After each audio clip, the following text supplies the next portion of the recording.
கர்த்தருடைய நாமம் மட்டுமே மகிமைப்படுவதாக.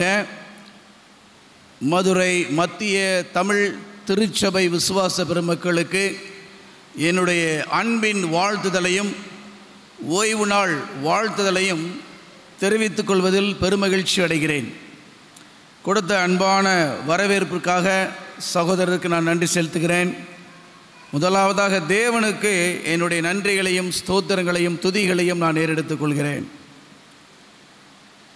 இன்றைய நாளிலும் கூட தியானிக்கும்படியாக ஒரு அருமையான பகுதியை தேவன் எனக்கு காண்பித்தார்.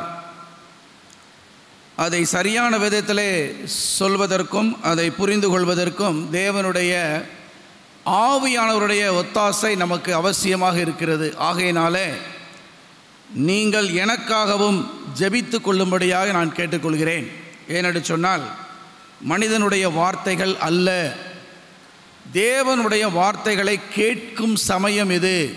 ஆகையினால நீங்கள் என்னை ஜெபத்தில் தாங்கும்படியாக நான் கேட்டுக்கொள்கிறேன். இன்றைய தியானத்துக்குரிய தலைப்பு என்னவென்று சொல்ல முடியுமா யாராவது? Who can tell the title of today's sermon? நீங்கள் ஃப்ளையர்லாம் பார்த்துருப்பீங்க இல்லையா? ஃப்ளையர் பார்த்தீங்க இல்லையா? ஓகே. ரிமெம்பர் மீ, என்னை நினைத்தருளும் அப்படின்னு சொல்லி ஒரு சிறிய, இருக்கிறதுலே மிக சிறிய ஒரு ஜெபந்தான் இது. எத்தனை பேருக்கு மறதி இருக்கிறது? எத்தனை பேர் மறந்துருக்கிறீங்க? சரி, இப்போதைக்கு ஞாபகத்தில் வச்சுக்கோங்க. எத்தனை பேர் கதவை வீட்டில் பூட்டாமல் வந்திருக்கிறீங்க, மறந்துட்டு வந்திருக்கிறீங்க? யோசிச்சு பாருங்கள். நம்ம ஸ்டூடெண்ட்ஸ்கிட்ட கேட்டோம்னா சொல்லுவாங்க, டீச்சர்ஸ்க்கு நிறைய அனுபவங்கள் இருக்கிறது. ஏன்டா ஹோம்ஒர்க் பண்ணலை அப்படின்னா மொதல் ஆன்சர் என்ன தான் வரும்? மறந்துட்டேன் டீச்சர் அப்படின்னுவோம். சரி, ஒருவேளை நல்ல பொறுப்புள்ள மனிதர்கள், இந்த ஆண் மக்கள் இருக்கிறாங்க, அவங்களாம் என்ன செய்வாங்கன்னா, பெண்கள் இல்லத்தரசிகள் அவங்க ஒரு சில ஜாமான்லாம் வாங்கிட்டு வர சொல்லுவாங்க. ஒரு 4-5 ஜாமான் தான் இருக்கும். போகும்போதே என்ன செஞ்சிடும்? மறந்து போயிடும். ஐயோ, கடைசியாக என்ன சொன்னாங்கன்னு ஞாபகத்தில் இல்லையே அப்படின்னு சொல்லும்போது, இப்போல்லாம் அதுக்கு தான் என்ன இருக்குது? வாட்ஸ்அப் இருக்குது. 4 ஜாமான்னாலும் வாட்ஸ்அப்பில் போட்டால் தான் அது ஞாபகத்தில் நிற்கும். அந்த மாதிரி ஆயிருக்கு. அது மட்டும் இல்லாமல் ஒரு சில பேர், நான் படிச்சிருக்கிறேன், ஒரு 9th ஸ்டாண்டர்டில் இங்கிலீஷ் புக்கில் ஒரு ப்ரோஸ் படிச்சிருக்கிறேன். என்ன அப்படின்னா, ரொம்ப பொறுப்பான ஒருத்தர், மனைவி இந்த மாதிரி தான் பெரிய லிஸ்ட்டு கொடுத்து விட்ருப்பாங்க, போய் ஜாமான்லாம் ரொம்ப பத்திரமாக வாங்கிட்டு வந்திருப்பார். ஆனால் முக்கியமான ஒன்றை மறந்துருப்பார். என்ன அப்படின்னா, இந்த குழந்தைய தள்ளுவண்டியில் கொண்டு போய் வச்சுருப்போம் பார்த்தீங்களா, அந்த தள்ளுவண்டியவே மொத்தமாக மறந்துட்டு ஜாமானை மட்டும் கொண்டாந்துட்டார். பார்த்தா பிள்ளைய காணோம். பொருளை வாங்கிட்டு பிள்ளைய மறந்து போன கதையெல்லாம் நாம் படிச்சிருக்கிறோம். இது மனிதனுக்கு இயல்பாக நடக்கக்கூடியது, மறதி. ஆனால் தேவன் அப்படி அல்ல. தேவன் எப்படிப்பட்டவராக இருக்கிறார்னா, எல்லாவற்றையும் நினைவு கூறுகிற தேவனாக இருக்கிறார். பாருங்க, காட் ரிமெம்பர்ட் அப்படின்னு சொன்னாலே அதுக்கு அடுத்த ஸ்டெப் என்ன அப்படின்னா ஆசீர்வாதம் தான். கர்த்தர் யாரெல்லாம் நினைவு கூர்ந்தாரு அப்படின்னு பார்த்தா, காட் ரிமெம்பர்ட் நோவா. ஆதியாகமம் 8:1 நம்ம படிக்கிறோம், தேவன் நோவாவை நினைத்தருளினார் அப்படின்னு சொல்லி பார்க்குறோம். அதனால் என்ன பண்ணார்னா, நோவா பேழைக்குள்ளே இருக்கிறார், மிருகங்களோடு இருக்கிறார். எப்படா கதவு திறக்கும், எப்படா தண்ணி வத்தும் அப்படின்னு சொல்லிட்டு வெயிட் பண்ணிக்கிட்டே இருக்கிறார். தேவன் நினைவு கூர்ந்தார், பூமியின் மேலே காற்றை வீச பண்ணினார், அப்பொழுது ஜலம் அமர்ந்தது என்று பார்க்கிறோம். உங்களுக்கும் பிரச்சனைகள் மத்தியில் நீங்கள் தவிச்சுக்கிட்டு இருக்கிறீங்களா? எப்படா எனக்கு ஒரு தீர்வு வரும் அப்படின்னு சொல்லிட்டு கொந்தளிக்கிற ஜலத்தில் நீங்கள் இருக்கிறீங்களா? தேவன் அதை அமர்த்தி போடுவார். காற்றை அவர் வீசுகிறார். அடுத்து பார்த்தீங்கன்னா, அன்னாளை தேவன் நினைவு கூர்ந்தார் என்று பார்க்கிறோம். 1 சாமுவேலில் 1வது அதிகாரம் வசனம் 19-20 சொல்கிறது, அன்னாள் கர்ப்பவதியாகி குமாரனை பெற்றாள். அப்படின்னு சொன்னால் கர்ப்பத்தை தேவன் அடைத்திருந்தார். அடுத்து அன்னாள் இந்த ஜெபத்தை போய் செய்யும் பொழுது, ஆண்டவரே என்னை நினைத்தருளும் அப்படின்னு சொல்லி அங்கே ஜெபித்து பொருத்தனை செய்த பொழுது அற்புதமான ஒரு குமாரன், அன்னாளுடைய குமாரன் பேர் என்னது? சாமுவேல் என்று சொல்லக்கூடிய வல்லமையான ஒரு தீர்க்கதரிசியை தேவன் கொடுத்தார் என்று பார்க்கிறோம். ராகேலுக்கும் அப்படித்தான். குழந்தை பெறாமல் ரொம்ப ஒரு நாளாக இருந்தது, கர்ப்பவதி. அதுக்கப்புறம் என்னென்னா ராகேலை தேவன் நினைவு கூர்ந்தார் என்று பார்க்கிறோம். ஆதியாகமம் 30:22 நம்ம பார்க்கிறோம். இப்படியாக என்ன அப்படின்னா, ராகேல் சொல்கிறாங்க, ஒரு குமாரனை பெற்று தேவன் என் நிந்தையை நீக்கிவிட்டார் என்று சொல்லி, இப்படியாக தேவன் என்ன செய்கிறான்னா ஆசீர்வதிக்கிறத பார்க்குறோம். தேவன் இஸ்ரவேல் ஜனங்களை நினைவு கூர்ந்தாரா அப்படின்னு சொல்லி பார்த்தா, 400 வருடங்களாக அடிமைத்தனத்தில் அந்த எகிப்தில் அடிமையாகி கிடந்த அந்த சமயத்தில் தேவன் நினைவு கூர்ந்து மோசே என்று சொல்லக்கூடிய ஒரு தலைவனை, இரட்சகனை அங்கே எழுப்பினார் என்று நம்ம பார்க்கிறோம். அப்படின்னா தேவன் நினைவு கூறுகிற தேவனாக இருக்கிறார் என்று நாம் அறிந்து கொள்கிறோம். அப்போ நம்ம என்ன செய்யணும் அப்படின்னு சொன்னால், நாம் செய்ய வேண்டிய ஜெபம் ஒன்றே ஒன்று. என்ன அப்படின்னா, ரிமெம்பர் மீ, என்னை நினைத்தருளும் அப்படின்ற ஜெபத்தை நம்ம செய்ய வேண்டும். அது உண்மையிலே ரொம்ப ஒரு பவர்ஃபுல்லான ஒரு ப்ரேயர் தான். கர்த்தர் அந்த ஜெபத்திற்கு கண்டிப்பாக பதில் தருவார் என்பது நிச்சயம். நம்ம ஒரு அந்த அந்த அந்த பாட்டு ஒரு பாட்டு கேள்விப்பட்டிருப்போம். என்ன பாட்டு அப்படின்னா, தேவகுமாரா தேவகுமாரா. கேட்டிருக்கீங்களா? எத்தனை பேர் அந்த பாட்டு தெரியும்? தேவகுமாரா தேவகுமாரா என்ன நினைச்சிடுங்க, தேவகுமாரா தேவகுமாரா கொஞ்சம் நினைச்சிடுங்க, நீங்க நினைச்சா என்னாகும்? ஆசீர்வாதந்தான். என்ன மறந்தா எங்கே போவேன்னா, தேவகுமாரா தேவகுமாரா என்ன நினைச்சிடுங்க. தேவன் நம்மை நினைத்தார் என்றால் அது ஆசீர்வாதமே. ஆனால் அந்த ஜெபம் எப்படி இருக்கணும்னா, உதடுகளிலிருந்து வரக்கூடிய ஜெபமாக இருக்கக்கூடியது, உள்ளத்தின் ஆழத்திலிருந்து வரக்கூடிய ஜெபமாக இருக்க வேண்டும். அப்படின்னா தான் அதற்குரிய ஆசீர்வாதத்தை நம்ம பெற்றுக்கொள்ள முடியும். பிரியமான சபையோரே, தேவ பிள்ளைகளே, உங்களுடைய ப்ரேயர் பாயிண்ட்ஸ் என்ன? நீங்கள் மனசில் வச்சிருக்கிற அந்த ஜெப குறிப்புகள் தான் என்ன? ஒருவேளை உங்களுடைய பிள்ளைகளுடைய திருமணத்திற்காக நீங்கள் ஜெபித்து கொண்டிருக்கிறீர்களா? ஆண்டவரே என்னை நினைத்தருளும் என்று ஜெபம் பண்ணிக்கிட்டு இருக்கிறீங்களா? கண்டிப்பாக தேவன் அதை நிறைவேற்றுவார். உங்களுடைய பிள்ளைகளுக்கு ஒருவேளை பிள்ளை பிறக்க வேண்டும், ஆண்டவரே நான் பிள்ளைகளுடன் பிள்ளைகளை நான் காண வேண்டும் என்று நீங்கள் நினைக்கிறீங்களா? தேவன் நினைத்தருளுவார். உங்களுடைய வேலைகள், உங்களுடைய பிள்ளைகளுடைய வேலைகள், அதற்காக ஜெபித்து கொண்டிருக்கிறீங்களா? உங்களுடைய கடனுக்காக நீங்கள் ஜெபித்திருக்கிறீங்களா? ஒருவேளை உங்களுடைய குடும்பங்கள் சிதறி போயிருக்கிறதா? உடைந்து போன உறவுகளுக்காக, இல்லை என்று சொன்னால் சீர்கட்டு போயிருக்கிற கணவனுக்காக நீங்கள் ஜெபித்து கொண்டிருக்கிறீர்களா? உங்களுடைய ஜெபத்தை, என்னை நினைத்தருளும் என்று சொல்லக்கூடிய ஜெபத்தை இன்றைக்கு கேட்பதற்கு தேவன் பிரியமுள்ளவராக இருக்கிறார். விண்ணப்பத்தை கேட்கிற தேவன், உங்களுடைய கண்ணீரை காண்கிற தேவனாக அவர் இருக்கிறார். ஒருவேளை உங்களுடைய ரட்சிப்புக்காக நீங்கள் ஜெபித்துக் கொண்டிருக்கிறீர்களா? Are you praying for the salvation of your spouse or the members of your house? யாராக இருந்தாலும் சரிதான், உங்களுடைய ரிலேட்டிவ்ஸ், உங்களுடைய நண்பர்கள், உங்களுடைய வேலைக்காரங்களுக்கு கூட நம்ம ஜெபிக்கிறதற்கு நம்ம கடமைப்பட்டிருக்கிறோம். அப்போ அது மட்டும் இல்லை, நம்மளுடைய சர்ச்சுக்காக, நம்முடைய திருச்சபைக்காக, திருச்சபையில் எழுப்புதல் வர வேண்டும் என்பதற்காக எத்தனை பேர் திருச்சபையில் எழுப்புதல் வர வேண்டும் என்று ஜெபித்து கொண்டிருக்கிறீர்கள்? உங்களுடைய ஜெபத்தை, இந்த ஜெபம் ஆண்டவரே எங்களை நீர் நினைத்தருளும் என்று சொல்லக்கூடிய ஜெபத்தை கேட்பதற்கு தேவன் ஆவலோடு காத்திருக்கிறார். உங்கள் உள்ளத்தின் ஆழத்திலிருந்து அந்த உன்னதமான ஒரு பிரேயர் ரிக்வெஸ்ட் வருகிறதா என்பதை நான் பார்க்க வேண்டும்.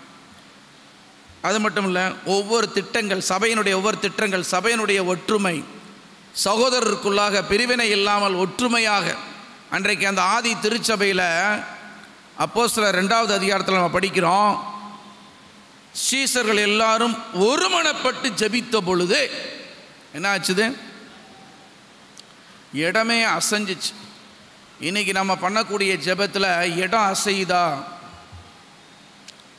பரிசுத்த ஆவியானவர் அக்கினிமயமான நாவுகள்னால அங்கே பிரசன்னமானார் என்று பார்த்தோம். அதற்கப்புறம் அவர்களுடைய ஒவ்வொரு ப்ரொசீடிங்ஸும் அற்புதமாக இருந்துச்சு. எல்லாம் மிராக்கிள்ஸ் மிராக்கிள்ஸ் மிராக்கிள்ஸ், அற்புதங்கள் தான் அப்படின்றத நம்ம பார்த்தோம். பிரியமான தேவனுடைய பிள்ளைகளே, கர்த்தர் உங்களுக்கு இன்னது தேவை என்பதை அறிந்திருக்கிறார். அதாவது என்னுடைய வாயில் சொல் வருவதற்கு முன்பதாகவே அதை எல்லாவற்றையும், என்னுடைய தேவைகளை எல்லாவற்றையும் அறிந்த தேவனாக இருக்கிறார். மத்தேயு 6வது அதிகாரம் 8வது வசனம் சொல்கிறது. என்ன சொல்லுது? உங்கள் வாயிலிருந்து விண்ணப்பம் புறப்படுறதுக்கு முன்பதே அது எனக்கு தெரியும்ப்பா அப்படின்னு சொல்றார். God knows our heart even before our words come out. நான் உனக்கு செய்வேன் என்றதை நான் செய்யும் அளவுக்கும் உன்னை நான் கைவிடவே மாட்டேன் என்று சொல்றார். ஆதியாகமம் 28:15. ஆதியாகமம் 28:15 எடுத்தவங்க வாசிங்க பாப்போம்.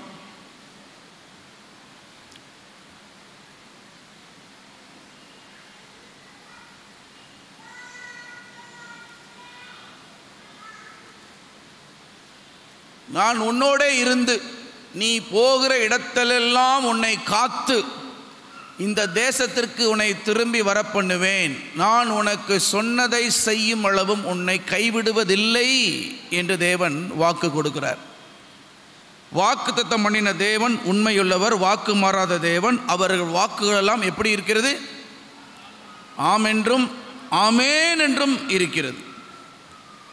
இப்போ தேவன் நம்மை நினைத்தருளினார், அது ஆசீர்வாதம் என்று நம்ம படித்தோம்.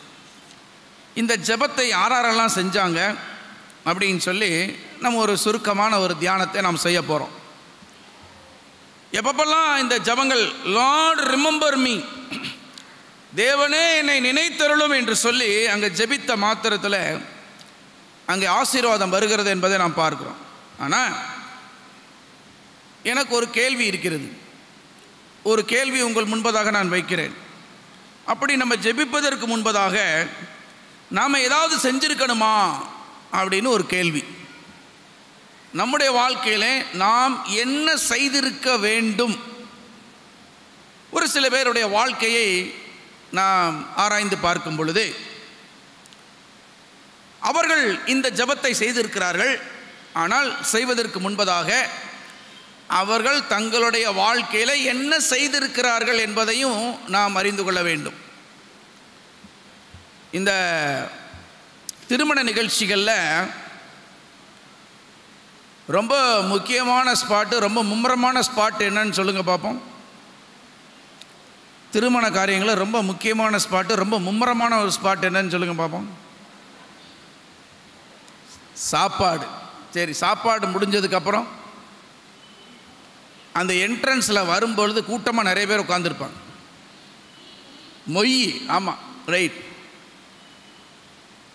இப்போ ஒரு சில சமூகத்தினரில் நான் பார்த்துருக்கேன், பத்திரிக்கை அடிக்கும்போதே என்ன அதில் எழுதியிருக்குன்னா 2024 மொய் நோட்டை பார்க்கவும் அப்படின்னே அங்கே எழுதியிருக்கு. அப்படின்னா என்ன அர்த்தம் அப்படின்னா, உனக்கு நன்மை வேணும்னா உனக்கு என்ன நன்மை நான் செஞ்சுருக்கணும் அது எனக்கு பதில் நன்மை செய்யணும். இப்படிதான், அப்படி தானே? ஆமாம். நன்மை உனக்கு வேண்டும் என்று சொன்னால் நீ என்ன செய்திருக்க வேண்டும் முன்பதாக? எனக்கு நீ நன்மை செய்திருக்க வேண்டும். நான் ஒரு சில பேருடைய வாழ்க்கையை இப்போ பார்க்கும்போது ஒரு ராஜாவை பற்றி நம்ம படிக்கிறோம். என்ன ராஜாவை பற்றி படிக்கிறோம் அப்படின்னா, எசேக்கியா என்று சொல்லக்கூடிய ஒரு ராஜா. ஏசாயா 38, ஏசாயா 38 முதலாவது வசனத்தை படிங்க பார்ப்போம். ஏசாயா 38:1.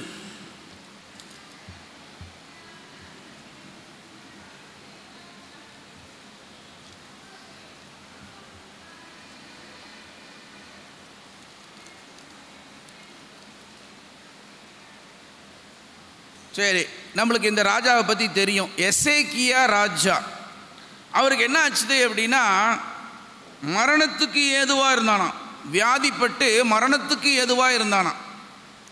அப்பொழுது ஏசாயா என்ன சொல்கிறார் அப்படின்னா, நீர் மரித்து போவீர், நீர் உமது வீட்டு காரியத்தை ஒழுங்குபடுத்தும் என்று சொன்னான். அப்பொழுது என்ன ஆகுது அப்படின்னா, 2வது வசனத்தில் பாருங்கள், எசேக்கியாவுக்கு அது மரிக்கிறதற்கு விருப்பம் இல்லை. யாருக்காவது மரிக்கிறதுக்கு விருப்பம் இருக்கா? யாருக்குமே மரிக்கிறதுக்கு விருப்பம் இருக்காது. நான் வாழ வேண்டும் அப்படின்னு நினைக்கிறது தான் உலகத்தோட நியதி, எல்லாருடைய நியதியும் கூட. இங்கே எசேக்கியாவுக்கு சொல்கிறார், அங்கே ஏசாயா சொல்லும் பொழுது நீர் மரித்து போவீர் அப்படின்னு சொல்லும்போது இவர் சொல்கிறாரு, இவர் செய்கிறார், என்ன செய்கிறாருன்னு பாருங்க. 2வது வசனம் படிங்க. அப்பொழுது எசேக்கியா தன் முகத்தை சுவர்ப்புறமாக திருப்பி கொண்டு கர்த்தரை நோக்கி என்ன சொல்கிறாரு பாருங்க. கர்த்தரை நோக்கி என்ன சொல்கிறாரு? ஆ கர்த்தாவே, நான் உமக்கு முன்பாக என்ன செய்தேன்? உண்மையும் மன உத்தமமாய் நடந்து உமது பார்வைக்கு நலமானதை செய்தேன் என்பதை நினைத்தருளும். லார்ட் ரிமெம்பர் மீ, என்னை நினைத்தருளும். என்ன நினைத்தருளும் அப்படின்னா, நான் உமது பார்வைக்கு நலமானதை செய்திருக்கிறேன், உமக்கு முன்பதாக உண்மையாய் நடந்திருக்கிறேன், மன உத்தமமாய் நடந்திருக்கிறேன் அப்படின்னு சொல்லி விண்ணப்பம் பண்ணி எசேக்கியா மிகவும் அழுதான் என்று சொல்லப்படுகிறது. பிரியமான தேவனுடைய பிள்ளைகளே, இன்னைக்கு நீங்கள் நல்லவங்களாக இருக்கலாம், நான் நல்லவனாக இருக்கலாம் தான் சொன்னேன். ஆனால் பிரச்சனை வராமல் கிடையாது. யோபுடைய வாழ்க்கை எடுத்துட்டோம்னா, யோபு 1:1 சொல்லுது என்னன்னா, அவன் உத்தமனும் சன்மார்க்கனும் பொல்லாப்புக்கு விலகி இப்படியாக இருந்தான் அப்படின்னா, ஆனாலும் அவனுக்கு பிரச்சனை வந்துச்சுன்னு சொல்லிப்பான். இந்த உலகத்தில் பாடுகள் உண்டு, அதற்கு என்ன காரணம்னு சொல்லி நம்ம என்ன செய்ய முடியாது. ஆதி முதலாய் தேவன் செய்கிற எந்த காரியத்தையும் நம்மளால் என்ன செய்ய முடியாது, கண்டுபிடிக்க முடியாது. அதனால் நம்ம புலம்பி தவிப்பதில் எந்த பிரயோஜனமும் இல்லை. நான் நல்லது செஞ்சேன், எனக்கு ஏன் தீமை வருது? இல்லை, அப்படி கேட்க முடியாது, கேட்கவும் கூடாது. தேவன் ஒரு சில விஷயங்களை அனுமதித்திருக்கிறார் என்று சொன்னால் அதை அப்படியே ஹோல் ஹார்ட்டடாக அக்செப்ட் பண்ணணும். ஆனால் இங்கே தேவன் என்ன செய்கிறாருன்னா, எசேக்கியாவோட ஜெபத்தை கேட்டாரா கேட்கலையா? கேட்டார்.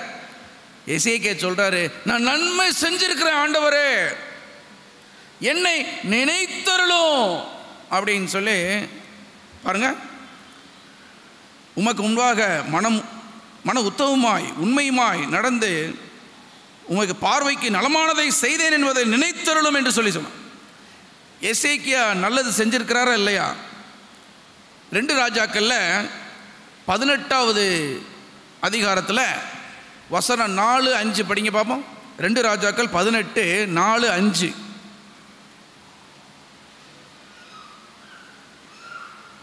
என்ன பண்ணுறாருன்னா பாருங்க, எவ்வளவு அருமையான ரிஃபர்மேஷன் செஞ்சிருக்கிறாருன்னு பாருங்க. அவன் மேடைகளை அகற்றி, சிலைகளை தகர்த்து, விக்கிரக தோப்புகளை வெட்டி, மோசே பண்ணியிருந்த வெண்கல சர்ப்பத்தை என்ன செய்தானா, உடைத்து போட்டான். அதாவது ஒரு விஷயம் அதுலேருந்து நல்லது வந்துருச்சுன்னா உடனே அதுக்கு தூபம் காட்டி அதை ஒரு கடவுள் ஆக்கிடுவாங்க. அப்படி தான் ஆக்கியிருக்காங்க. ஆனால் அதை வெண்கல சர்ப்பத்தை உடைத்து போட்டான் என்று பார்க்கிறோம். அப்போது எசேக்கியா நன்மையான பல காரியங்களை செய்திருக்கிறான். அதுலேயும் சொல்லப்படுகிற காரியம் என்னென்னா, 5வது வசனம் படிங்க. அவன் இஸ்ரவேலின் தேவனாய கர்த்தர் மேல் வைத்த நம்பிக்கையிலே அவனுக்கு பின்னும் அவனுக்கு முன்னும் இருந்த யூதாவின் ராஜாக்களில் எல்லாம் அவனை போல் ஒருவனும் இருந்ததில்லை. பாருங்க எவ்வளவு அருமையான ஒரு ராஜா பாருங்க. அதுலேயும் போட்டிருக்கு, தன் தகப்பனாகிய தாவீதை போலவே இடதுபுறமும் வலதுபுறமும் சாயாமல் அப்படியே போனான் அப்படின்னு இருக்கு. ஆனால் அவனுக்கு பிரச்சனை வந்துச்சு. அவன் தன்னுடைய காரியத்தை எடுத்து ஆண்டவர்கிட்ட சொன்னான், ஆண்டவரே என்னை நினைத்தருளும் என்று அவன் ஜெபித்த மாத்திரத்தில் தேவன் என்ன சொன்னார் தெரியுமா? ஏசாயா சொல்லிட்டு வாசல் கூட போல, உடனே தேவனுடைய வார்த்தை உண்டாகுது பாருங்க. சொல்லுது, நீ போய் எசேக்கியாவை நோக்கி, 5வது வசனம் படிங்க, ஏசாயா 38:5. நீ போய் எசேக்கியாவை நோக்கி, உன் தகப்பனாகிய தாவீதின் தேவனாய் இருக்கிற கர்த்தர் சொல்லுகிறது என்னவென்றால், உன் விண்ணப்பத்தை கேட்டேன், உன் கண்ணீரை கண்டேன், இதோ உன் நாட்களோடு என்ன செய்வேன், 15 வருடம் கூட்டுவேன் என்று சொல்றார். அதுக்கு மட்டும் இல்லாமல் ஆகாசுடைய சூரிய கடிகாரத்தில் 10 பாக பின்னிட்டு திரும்புறதையும் அந்த ஒரு அற்புதத்தையும் நம்ம அதோட சேர்ந்து நம்ம பார்க்கிறோம்.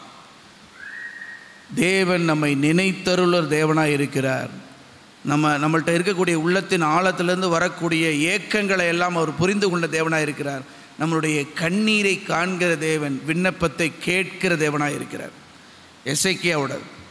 சரி, அடுத்தது என்ன அப்படின்னா, இன்னொரு அற்புதமான ஒரு நபரை குறித்து நம்ம பார்க்குறோம். எங்கே அப்படின்னு சொன்னால், பழைய ஏற்பாடில்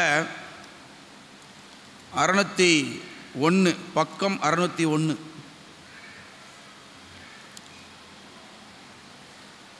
அதில் யாரை குறித்து நம்ம பார்க்குறோம் அப்படின்னு சொன்னால், ஒரு பானபாத்திரனை குறித்து நம்ம பார்க்குறோம். அந்த யார் அந்த பானபாத்திரன்? யார் அந்த பானபாத்திரக்காரன்? ஆமாம், நெகேமியா என்று சொல்லக்கூடிய ஒரு அற்புதமான ஒரு நபரை குறித்து பார்க்கிறோம். அந்த நெகேமியா என்ன செய்கிறார்? 603வது பக்கம். அவன் ஒரு பானபாத்திரக்காரன். அவன் என்ன செய்கிறான் பாருங்கள். அந்த முதல் அதிகாரத்தில் கடைசி பகுதியை நம்ம படிக்கிறோம். நான் ராஜாவுக்கு பானபாத்திரக்காரனாக இருந்தேன். அர்த்தசஷ்டா ராஜாவுடைய அங்கே அரண்மனையில் அவன் இருந்ததை நம்மளுக்கு எல்லாருக்கும் தெரியும். சரி, அவன் என்னென்னா எருசலேமில் என்ன நடக்குது அப்படின்னு பார்க்கும் பொழுது, எருசலேமினுடைய அலங்கங்கள் இடிபட்டு கிடக்கிறது அப்படின்னு சொல்லி கேள்விப்பட்ட மாத்திரத்தில் அவன் என்ன செய்கிறான் என்றால், அவன் ராஜாட்ட போகிறான். போய் அவன் துக்கமுகமாக இருக்கிறான் என்று பார்க்கிறோம். அப்போ ராஜா அவன்கிட்ட கேட்டு, ஏன் நீ துக்கமுகமாக இருக்கிற அப்படின்னு சொல்லி உன்னுடைய பிரச்சனை என்னன்னு சொல்லி விசாரித்து, எருசலேமுக்காக அவன் மனம் கலங்குகிறான் என்பதை அறிந்தவனாக அவன் என்ன செய்கிறான்னா உதவி செய்கிறான். அப்போ நெகேமியா என்ன செய்கிறார் அப்படின்னா, எருசலேமுக்கு போய் அந்த அலங்கத்திலையெல்லாம் கட்டும்படியாக அந்த ரிஃபர்மேஷனை, அந்த சீர்திருத்தங்களை அவர் செய்கிறத நம்ம பார்க்குறோம். அதில் இந்த ஜெபமும் வருகிறது. நெகேமியாவுடைய ஜெபம் எப்படிப்பட்ட ஜெபமாக இருக்கிறது அப்படின்னு பாருங்கள். 5வது அதிகாரத்தில், நெகேமியா 5வது அதிகாரம் எடுத்து வச்சுக்கோங்க. 5வது அதிகாரத்தில் பாருங்கள், அலங்கத்தை கட்டுகிற அந்த சூழ்நிலையில் 1வது வசனத்தை பாருங்கள். அங்கே என்னென்ன பிரச்சனையெல்லாம் நெகேமியா சந்திக்கிறாரு, அதை சமாளிக்கிறாரு அப்படின்னு சொல்லி பார்க்கும் பொழுது, 1வது வசனத்தை படிங்க. நெகேமியா 5:1. ஜனங்களுக்குள் அநேகரும் அவர்களுடைய ஸ்திரீகளும் யூதராகிய தங்கள் சகோதரர் மேல் முறையிடுகிற பெரிய கூக்குரல் உண்டாயிற்று என்று பார்க்கிறோம். அவர்களுடைய இந்த அதிகாரத்தை முழுசும் நம்ம படித்து பார்த்தோம் அப்படின்னு சொன்னால், அவங்களுக்கு என்னென்ன பிரச்சனை அப்படின்னு சொல்லி பார்த்தோம்னா, அவங்க சொல்கிறாங்க, நாங்கள் தானியத்தை, 2வது வசனத்தில் கடைசி பகுதி பாருங்கள், நாங்கள் தானியத்தை கடனாக நாங்கள் வாங்கினோம் அப்படின்னு சொல்கிறாங்க. 3வது வசனத்தில் பாருங்கள், வீடுகளை நாங்கள் அடமானமாக வைத்து தானியங்களை வாங்கினோம் அப்படின்னு சொல்கிறாங்க. 4வது வசனத்தில் படிங்க, இன்னும் சில ராஜாவுக்கு தீர்வை செலுத்தும்படியாக நாங்கள் எங்கள் நிலங்களை மேலும் எங்கள் திராட்சை தோட்டங்கள் இது எல்லாத்தையும் என்ன செய்யணும்னா கடனாக வாங்கணும் அப்படின்னு சொன்னாங்க. அடுத்து 5வதுல பாருங்கள், எங்கள் உடலும் எங்கள் சகோதரர் உடலும் சரி, எங்கள் பிள்ளைகளும் அவர்கள் பிள்ளைகளும் சரி, ஆனாலும் இதோ நாங்கள் எங்கள் குமாரரையும் எங்கள் குமாரத்திகளையும் அடிமைத்தனத்திற்கு உட்படுத்த வேண்டியதாக இருக்கிறது. அப்படியே எங்கள் குமாரத்திகள் சிலர் அடிமைப்பட்டும் இருக்கிறார்கள். அவர்களை மீட்க எங்களுக்கு நிர்வாகம் இல்லை. எங்கள் நிலங்களும் எங்கள் திராட்சை தோட்டங்களும் வேறே மனிதர் கைவசம் ஆயிற்று என்றார்கள். இதெல்லாம் கேட்டவுடனே நெகேமியா என்ன செய்கிறார் அப்படின்னா, மிகவும் கோபம் கொண்டு 6வது வசனத்தில் பார்க்குறோம், அவர்கள் கூக்குரலையும் இந்த வார்த்தைகளை நான் கேட்ட பொழுது மிகவும் கோபம் கொண்டு அப்போ என்ன செய்கிறான் பாருங்க. 7வது வசனத்தில் பார்க்குறோம், சகோதரர் மேல் ஏன் வட்டியை சுமத்துகிறீர்கள் அப்படின்னு சொல்லி அவங்கள சபையை கூடி வர செய்து அவர்கள் விரோதமாக அங்கே பேசுகிறத நம்ம பார்க்குறோம். அது மட்டும் இல்லை, நீங்கள் திரும்ப உங்கள் சகோதரை விற்கலாமா? 8வது அதிகாரத்தில் பார்க்குறோம், இந்த கேள்வியை பார்க்குறோம். நீங்கள் திரும்ப உங்கள் சகோதரரை விற்கலாமா அப்படின்னு நம்ம பார்க்குறோம். அதுக்கப்புறம் பார்த்தீங்கன்னா 9வது வசனத்தில் பாருங்கள், அவர் சொல்கிறாரு, நீங்கள் செய்கிற இந்த காரியம் நல்லதல்ல என்று சொல்கிறார். தேவனுக்கு பயந்து நம்ம நடக்கணும் அப்படின்னு சொல்லிட்டு 10வது வசனத்தில் பாருங்கள், நானும் என் சகோதரரும் என் வேலைக்காரரும் இவ்விதமாகவா அவர்களுக்கு பணமும் தானியமும் கடன் கொடுத்திருக்கிறோம், இந்த வட்டியை விட்டு விடுவோம் என்று சொல்கிறார். அது மட்டும் இல்லை, 11வது வசனத்தில் கடைசி பகுதி என்ன சொல்லுதுன்னா, அவர்களுக்கு எல்லாத்தையும் திரும்ப கொடுத்துருங்க அப்படின்னு அவர் சொல்கிறாரு. 12வது வசனத்தில் பார்க்குறோம், அதை அவர்கள் செய்தார்கள், வட்டியெல்லாம் திரும்ப கொடுத்துட்டாங்க அப்படின்னு நம்ம பார்க்குறோம். அப்போது இதில் என்ன அப்படின்னா, 5வது வசனத்தில் நம்ம படிக்கிறோம், இப்படியாக ஒரு சில சீர்திருத்தங்களை அவர் செய்கிறாரு.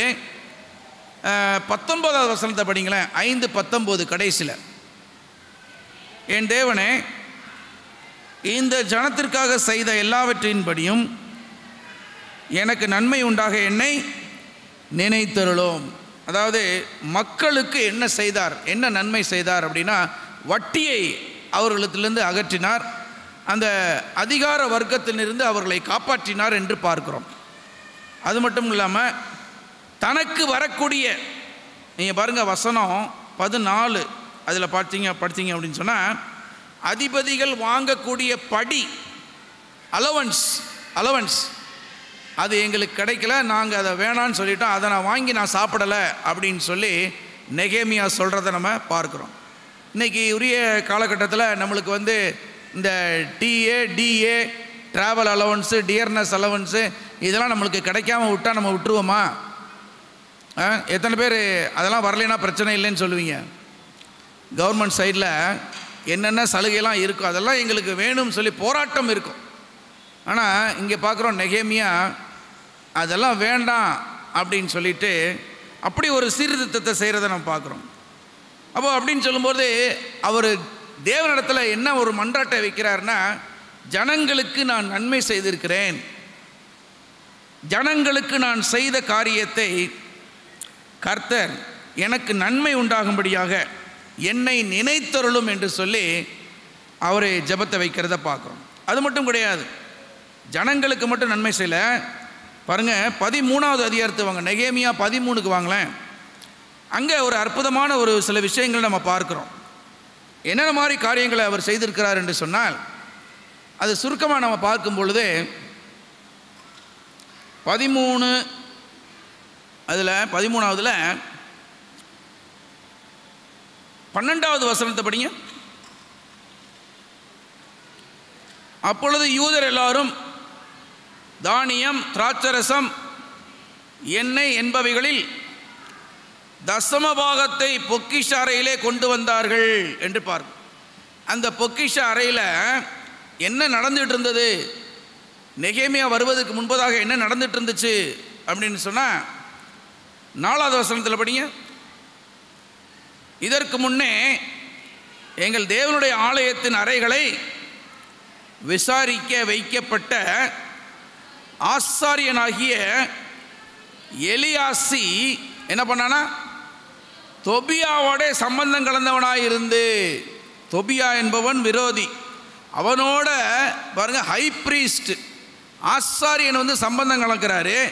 அது நிமித்தமாக என்னாச்சு அப்படின்னா, ஆலய பிரகாரங்களிலே அங்கே தொபியாவுக்கு அங்கே ஒரு இடம் கொடுக்கப்பட்டது. இந்த ஆலய பிரகாரத்தில் வைக்க வேண்டிய காரியங்கள் என்னென்னா, ஆலயத்துக்குரிய காரியங்கள் பாருங்கள், தேவனுக்குரிய காணிக்கைகள், தேவனுக்கு செலுத்தப்பட வேண்டிய எல்லா பரிசுத்தமானவைகள் எல்லாம் அந்த அறையில் வைக்கப்பட வேண்டும். ஆனால் அதையெல்லாம் விட்டுட்டு அங்கே தொபியாவுக்கு சாதகமாக அந்த அறை அங்கே ஒதுக்கப்பட்டதை பார்க்குறோம். அப்போ இவர் வந்து என்ன செய்கிறாரு அப்படின்னு சொன்னால், அதெல்லாம் தூக்கி வீசி எறிகிறார். பாருங்கள், 7வது வசனம் 8வது வசனம் படிங்க பார்ப்போம். நெகேமியா எருசலேமுக்கு வர்றாரு. வந்த உடனே என்ன ஆகுது பாருங்க.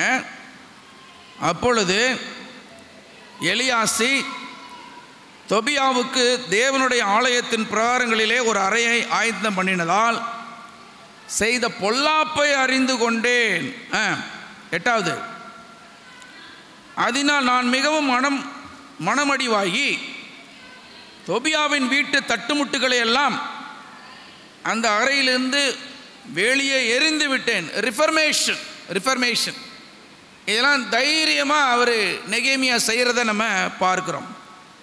இன்றைக்கு நம்ம இருதயமாகிய இந்த ஆலயத்தில் வேறு எதுக்காவது நம்ம இடம் கொடுத்து வச்சுருக்கிறோமா? தேவனுக்கு பிரியமில்லாத காரியத்துக்கு நாம் இடம் ஒதுக்கி இருக்கோமா அப்படின்னு சொன்னால், ஆவியானவர் இன்றைக்கு அதை அப்புறப்படுத்த வேண்டும் என்று நினைக்கிறார். தாவீது எப்படி சங்கீதம் 139 அவர் சொல்கிறாரு, கர்த்தாவே நீர் என் இருதயத்தை ஆராய்ந்து அறிந்திருக்கிறீர், வேதனை உண்டாக்கும் வழிகள் என் இதயத்தில் இருக்குமானால் அதை எடுத்து போட்டு என்னை நித்திய வழியில் நடத்துமே அப்படின்னு சொல்கிற பிரகாரமாக நாம் என்ன செய்யணும் அப்படின்னா, இன்றைக்கி ஏதாவது தொபியாக்களுக்கு நம்ம இடத்த கொடுத்துருக்கோமான்னு யோசிப்பாங்க. அப்படின்னு சொன்னால், தேவனுக்கு கொடுக்க வேண்டிய இடத்தை மற்ற காரியத்துக்கு கொடுக்கும் பொழுது தேவன் அங்கே விசனப்படுகிறார், மனமடிவாகிறார் என்பதை பார்க்குறோம். அது மட்டும் இல்லை, ஒரு ரிஃபர்மேஷன் நடக்குது அப்படின்னு சொல்லி பார்த்தோம். அது மட்டும் இல்லை, நம்ம வசனம் வாசித்தோம்.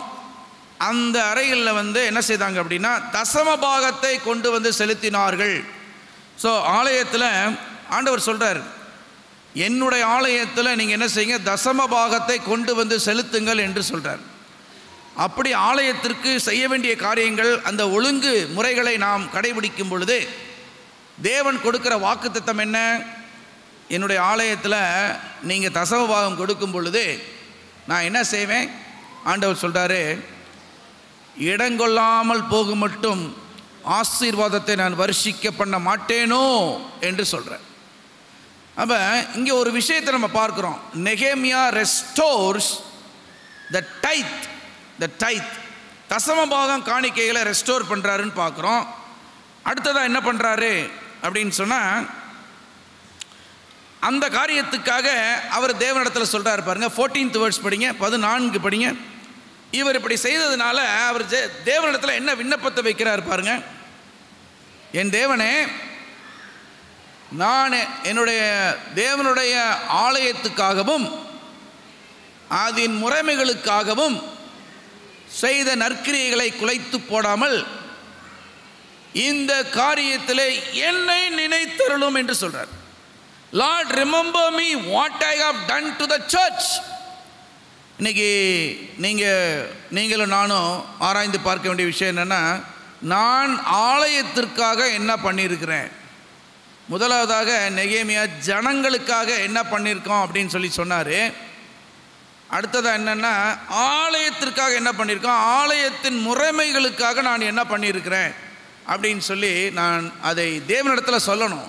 ஆண்டவரே, எனக்கு நன்மை உண்டாகும்படியாக நான் ஆலய பிரகாரங்களிலே ஆலயத்தில் என்ன காரியங்களெல்லாம் நான் செய்திருக்கிறேனோ அதையெல்லாம் நீர் நினைத்தருளும் அப்படின்னு சொல்லி ஆலயத்துக்கென்று ஒரு பொறுப்பு கொடுக்கப்படுகிறது. அந்த பொறுப்புகளிலே நாம் எல்லாரும் உண்மையாக நாம் இருக்கிறோமா? கரெக்டாக நம்மளுக்கு கொடுக்கப்பட்ட பொறுப்பு, ஒரு நாற்காலியை எடுத்து இந்த இடத்துலேருந்து இன்னொரு இடத்துக்கு மாற்றி வச்சோம் அப்படின்னா அது ஒரு பொறுப்பான ஒரு வேலை. ஆண்டவர் எதையுமே ஒரு தரக்குறைவான வேலையாக அவர் கருதவில்லை. ஒவ்வொரு வேலையும் அவர் கனப்படுத்துகிறார். இன்னும் நம்ம தெரிஞ்சுக்கொள்ளணும்னா வசனம் சொல்கிறது, ஒருத்தருக்கு ஒரு கலசம் தண்ணீர் கொடுத்தோம்னாலே அது பரலோகத்தில் அது ஒரு பெரிய விஷயமாக அது கருதப்படுது. அப்போ சின்ன சின்ன காரியங்கள் மாதிரி நம்மளுக்கு தெரிந்தாலும் கூட அதையும் தேவன் அதை எப்படி பார்க்குறாரு அப்படின்னு சொன்னால் பாருங்கள், நெகேமியா இங்கே என்ன சொல்கிறாருன்னா, ஆலயத்திற்காக நான் செய்த முறைமைகளையும் அதை நீர் நினைத்தருளும் அப்படின்னு சொல்லி சொல்கிறார். அப்போ he restores the tithe, right. அடுத்தது என்ன அப்படின்னு சொன்னால் 13வது அதிகாரத்திலேயே வசனம் 22 படிங்க பார்ப்போம். வசனம் 22, ஓய்வு நாளை பரிசுத்தமாக்கும்படி உங்களை சுத்தம் பண்ணி கொண்டு வாசலை காக்க வாருங்கள் என்று லேவியருக்கும் சொன்னேன் என்று சொல்கிறார். இப்போது அதில் என்ன விதமான காரியங்களை செய்தார் அப்படின்னு சொல்லி பார்த்தோம்னா பாருங்கள், 16வது 15, 16 அதில் படிச்சிங்கன்னா படிங்க பார்ப்போம். 15வது வசனமும் 16வது வசனம் படிங்க. அந்த நாட்களில் நான் யூதாவிலே ஓய்வு நாளில் சிலர் என்ன பண்ணுறாங்களா, ஆலைகளை மிதிக்கிறதையும் சிலர் தானிய பொதிகளை கழுதையின் மேல் ஏற்றிக்கொண்டு வருகிறதையும் திராட்சரசம், திராட்சப்பழம், அத்திப்பழம் முதலானவைகளின் பற்பல சுமைகளை ஓய்வு நாளிலே எருசலேமுக்கு கொண்டு வருவதையும் கண்டு, இதெல்லாம் பார்த்து அவர் என்ன பண்ணுறார் அப்படின்னா, அங்கே ஒரு வார்த்தை கொடுத்துருக்க எனக்கு ரொம்ப பிடிச்சிருந்தது. அவர்களை என்ன பண்ணாராம், திட சாட்சியாய் கடிந்து கொண்டேன் என்று சொல்றார். இங்கே எத்தனை பேர் அப்படி ரிஃபர்மேஷன்ஸ் பண்ணியிருக்கிறோம்? நெகேமியா மாதிரி எத்தனை பேர் ஓய்வு நாளை பரிசுத்த குலைச்சல் ஆக்குகிற சில காரியங்களை நாம் கண்டித்து உணர்த்தி இருக்கிறோமா? அப்படி செய்யும் பொழுது பரிசுத்த ஆவியானவர் தாமே நம்மிலே இருந்து அந்த காரியத்தை செய்கிறார் என்பதை அறிந்து கொள்ள வேண்டும். பரிசுத்த ஆவியானவர் நம்ம எப்படி என்ன செய்கிறாரு அப்படின்னா, பரிசுத்த ஆவியானவர் நமக்குள்ளாக வரும் பொழுது அவர் நீதியை குறித்தும் வரக்கூடிய நியாய தீர்ப்பை குறித்தும் பாவத்தை குறித்தும் என்ன செய்கிறாராம், கண்டித்து உணர்த்துகிறத நம்ம பார்க்கிறோம். தேவன் சிட்சிக்கிறார் என்பதை நாம் அறிந்து கொள்ள வேண்டும். அதற்கு நம்ம ஒரு இன்ஸ்ட்ருமெண்ட்டாக இருக்கிறோமா, மற்றவர்களை சீர்திருத்த பாதையிலே கொண்டு வரக்கூடிய ஒரு இன்ஸ்ட்ருமெண்ட்ஸாக நம்ம இருக்கிறோமான்னு சொல்லி நம்ம யோசித்து பார்க்கணும். இங்கே ஓய்வு நாளே ஃபஸ்ட்டு டைத்தை ரெஸ்டோர் பண்ணாருன்னு சொல்லி பார்த்தோம். அடுத்தது என்னென்னா, ஓய்வு நாளை பரிசுத்த குலைச்சலாக்குகிற பிள்ளைகளை அவர் கடிந்து கொண்டு அடுத்து என்ன பண்ணார் அப்படின்னா பாருங்கள், 19வது வசனத்தில் பாருங்கள், 19 verse 19. ஓய்வு நாளைக்கு முன்னே என்ன ஆகுது அப்படின்னா, எருசலேமின் பட்டண வாசல்களில் மாலை மயங்கும் பொழுது என்ன பண்ணுறாரா, கதவுகளை பூட்டச் சொல்கிறார். ஓய்வு நாள் முடியும் மட்டும் அவைகளை திறவாதிருக்கவும் வேண்டுமென்று கட்டளையிட்டு ஓய்வு நாளில் என்ன வரக்கூடாதான், ஒரு சுமையும் உள்ளே வராதபடிக்கு வாசல் அண்டையில் என் வேலைக்காரர்கள் சிலரை நிறுத்தினேன் என்று பார்த்தார். பொறுப்பான காரியம். ஓய்வு நாளை எப்படி ப்ரிசர்வ் பண்ணுறாரு அப்படின்னு சொல்லி நம்ம பார்க்குறோம். அதனால் என்ன அப்படின்னா, ஓய்வு நாளை பரிசுத்தமாக்கும்படியாக அங்கே ஒரு சில ரிஃபர்மேஷன்ஸை பண்ணுறதை நம்ம பார்க்குறோம். இப்போ இதை குறித்து அவர் என்ன சொல்கிறாரு அப்படின்னா, 22வது வசனத்தை படிங்க. அவர் ஆண்டவற்ற ஜெபத்தை வைக்கிறார். என்ன ஜெபத்தை வைக்கிறாருன்னா, ஓய்வு நாளை பரிசுத்தமாக்கும்படிக்கு உங்களை சுத்தம் பண்ணி கொண்டு வாசலில் காக்க வாருங்கள் என்று லேவியருக்கும் சொன்னேன். என் தேவனே, இதை குறித்து நீர் என்னை நினைந்தருளி உம்முடைய மிகுந்த கிருபையின்படி எனக்கு இறங்குவீராக. அவர் அதாவது நல்ல காரியங்கள் செய்திருக்கிறாரு. அந்த நன்மையை தேவனிடத்தில் சொல்கிறாரு. தேவன் அதை அங்கீகரிக்க தேவனாக இருக்கிறார். இப்போ டைத்தை ரெஸ்டோர் பண்ணுறாரு, சாபத்தை ரெஸ்டோர் பண்ணுறாருன்னு சொல்லி நம்ம பார்த்தோம். அடுத்து என்ன ரெஸ்டோர் பண்ணுறாரு அப்படின்னு சொல்லி பார்த்தோம்னா, வசனம் 24 படிங்க. அங்கே கலப்பு திருமணங்கள் நடந்ததை பார்க்குறோம். கலப்பு திருமணங்கள். அப்போது அவர் என்ன பண்ணுறாரு அப்படின்னா பாருங்கள், அஸ்தோத்து, அம்மோன், மோவாப் ஜாதிகளான ஸ்திரீகளை சேர்த்து கொண்ட சில யூதர்கள் அந்த நாட்களிலே கண்டேன். சேர்த்து கொண்ட சில யூதர்கள். சேர்த்து கொண்டது இன்றைக்கி மட்டும் வி சே லிவிங் டுகெதர் அப்படின்னு சொல்லி, அந்த நாட்களிலே லிவிங் டுகெதர் இருந்திருக்கு. சேர்த்து கொண்டது என்பது அவர் அதெல்லாம் கண்டித்து அவர் என்ன பண்ணுறாரு அப்படின்னு சொன்னால், அவர் எப்படி சீர்திருத்தம் பண்ணுறாரு. இது ரொம்ப ஆச்சரியமாக இருக்குது. வசனம் 25 படிங்க, எவ்வளோ ஆச்சரியமாக இருக்குன்னு பார்ப்போம். அவர்களை நான் கடிந்து கொண்டு அவர்கள் மேல் வரும் சாபத்தை கூறி, அவர் சிலரை என்ன பண்ணாரா, எல்லாரும் கவனிக்கிறோமா? அது என்ன பண்ணாரா, சிலரை அடித்து. எத்தனை பேர் யாராவது நம்ம தவறு செஞ்சோமா அடி வாங்கிறதுக்கு எத்தனை பேர் தயாராக இருக்கும்? யாராவது நம்ம அடித்தா எப்படி இருக்கும்? நெகேமியா அடிச்சிருக்கிறார். நெகேமியா அடிச்சிருக்கிறார். சிலரை அடித்து வேற என்ன பண்ணியிருக்கிறார் சொல்லுங்க. அடுத்தது, மயிரை பீய்த்து நீங்கள் உங்கள் குமாரத்திகளை அவர்கள் குமாரருக்கு கொடாமலும் அவர்கள் குமாரத்தில் ஒருவரையும் உங்கள் குமாரருக்கு உங்களுக்காயிலும் கொல்லாமலும் இருக்க வேண்டும் என்று அவர்களை தேவன் மேல் ஆணையிட பண்ணி அப்படின்னு சொல்லும்பொழுது அவர் ஒரு எக்ஸாம்பிளை வேற சொல்கிறார். என்ன எக்ஸாம்பிள் சொல்கிறேன்னா, வசனம் 26ல் சாலமோனுடைய அனுபவத்தை சொல்கிறார். சாலமோன் எவ்வளோ நல்ல ராஜாவாக இருந்தார்.